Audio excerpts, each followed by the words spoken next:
A slump and green shoots of recovery. How is the Indian economy faring and what are the predictions on growth for 2021?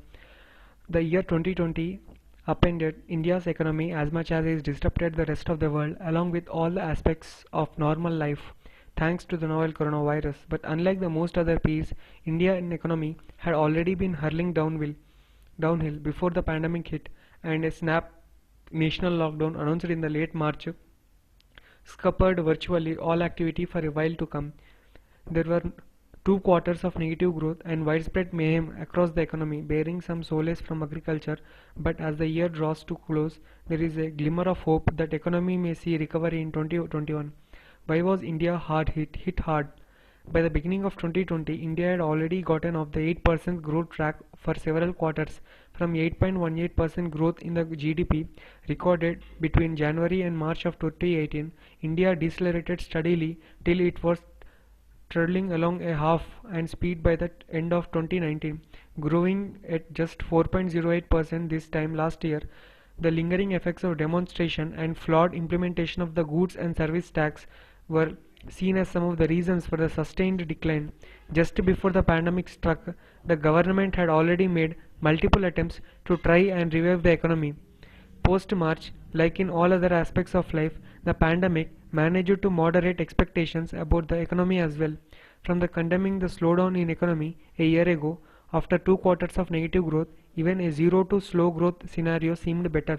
What happened in the quarter between January and March? India's growth slowed to 3.09% between January and March this year. It's the lowest quarterly growth since 2012. This means this meant the country's growth for financial year 2019-20 was in speed 4.2%. Several vital signs including the private consumption and exports were at their worst levels in the 5 more years, suggesting that even if one were to discount the national lockdown announced at 4 hours notice, the implemented in the last week of March, the economy was not getting any better than before. However, COVID-19 and the lockdown accelerated its collapse and unleashed the widespread distress for households and wage earners as almost all movement and economic activity was stopped. How were the states affected? While officials used the Epidemics Diseases Act of 1987, the rules of the lockdown were tweaked, altered and modified multiple times by Ministry of Home Affairs. The rules were interpreted differently by state and the local administrations. These differences also made an interstate movement tricky for goods as well as millions of migrant workers who were stuck in the respective urban bases are trying to go back home. As cities and opportunities they offered ground to halt along with all the trains, flights and buses. Who benefited from stimulus package? From an initial clampdown on all manufacturing sectors bearing essential goods like food and medicines, the government gradually realized that even pharma firms cannot make medicines without access to raw materials and support services from ancillary industries, from ice factories to transporters, and most importantly employees who were unable to reach their workplaces in the absence of public transport. Thus, many course corrections were made on the way. E-passes were launched for employees to reach their workplaces and for transport of goods across the country, along with special trains for migrant workers to go back home. In the middle of May, the government unveiled a 20 crore stimulus and support package for the economy, branding it Atmanirbhar Bharat Abhiyan. Even as it granted a lot of forbearance on banking due to the business and retail borrowers, the direct stimulus effect of this package was limited. In fact, some of the reforms it promised, like a new strategic disinvestment policy for public sector enterprises, are still awaited. Several high-frequency indicators clocked remarkable improvements over the October and November. The RBI believes growth in the first quarter of 2021 will be healthier as COVID-19 cases continue to dip. Why did the April-June quarter see a sharp fall? The economy contracted nearly 24% in the April to June quarter, the sharpest fall since the quarterly growth began in the recorded in 1996. The only sector to deliver positive growth in the period was agriculture, but manufacturing output falling nearly 40%, services 20% and construction 50% from a year ago had a deep impact as these sectors generate the maximum employment. The strict lockdown had taken its toll, with the job losses and salary cuts becoming the norm in the formal sector, while the informal sector silently withheld. The rest of the world had also gone into the lockdown mode. but the damage to the economy in India was the sharpest among major economies. And despite this, the virus was far from contained, and inflation crossed the 6% mark, led to rising food prices. How did unlocking the economy help?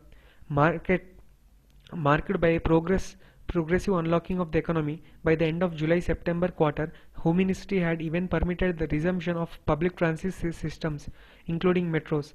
As subsequent data suggests, officials' COVID-19 cases in the country are also peaked around September. While most rating agencies and economists predicted that economy would shrink by around 10%, India managed to record just a 7.5% contraction in the July-September quarter.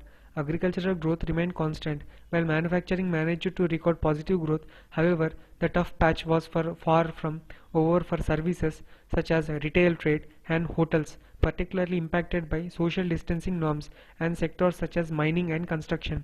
Among other things, rating agency CRISIL attributed the better than expected growth to pent-up demand finding expression after months of being locked up at home, cost savings for corporates, retrenchments, lowering staff cost, and learning to live attitude, government spending critical for India to get out of this rut,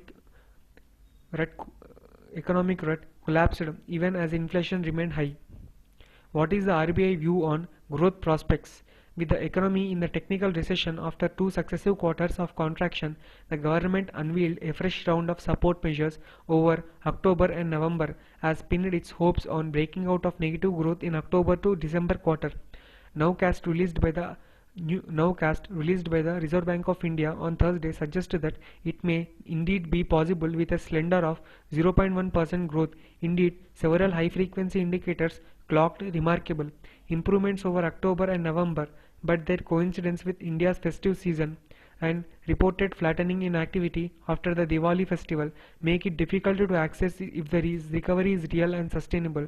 RBI believes that growth in the first quarter of 2021 will be healthier as COVID-19 cases continue to dip. The 6 months between April and September 2021 could register 14.2% growth. The central bank estimates, no doubt helped by the negative growth in comparative period of this year, that optimism and the hopes of imminent vaccine option for Indians should ideally help the economy leave 2020 and its worst manifestations behind.